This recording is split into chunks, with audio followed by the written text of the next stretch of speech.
money. Is Labour thinking about changing the game plan? Because if this government insists on going the way they're going, Nigerians, some of them will definitely not find it funny. No, you see, I think I also don't want to put it as if it's Labour's burden. At the end of the day, it is the government that must change its game plan and move from, obsession with money, more money, to development agenda. And I've said so that the problem in this country is not lack of money. It is the quality of spending, which is not targeted towards development. I said so, 4.6 trillion budget this year.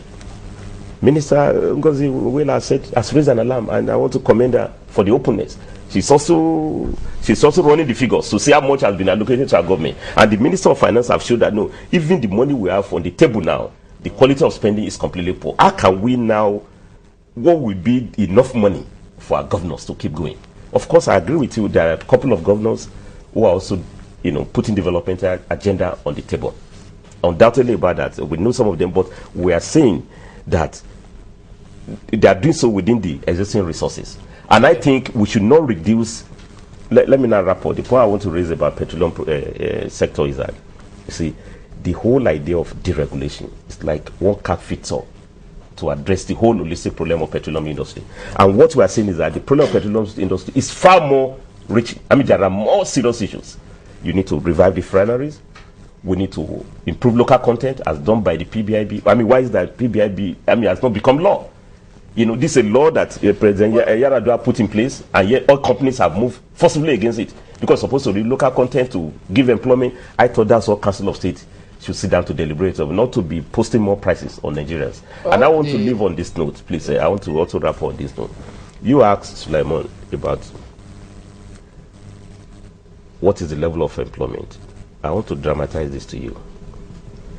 That on the eve of the revolt in Tunisia, unemployment rate in Tunisia was 13.3. It was an unemployed guy that started the revolt, who lost his job, and he was hawking a product, and then he was harassed by the police.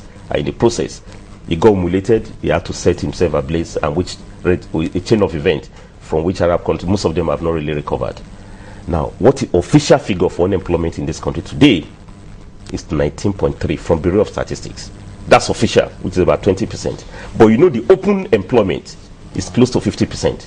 Okay. So what I'm saying here is that any policy that we are taking, including an attempt to increase petroleum prices, we must ask. And this is why the body is not on Labour, it's on the governors to say what will be the impact assessment. Will it create more jobs? Will it increase inflation?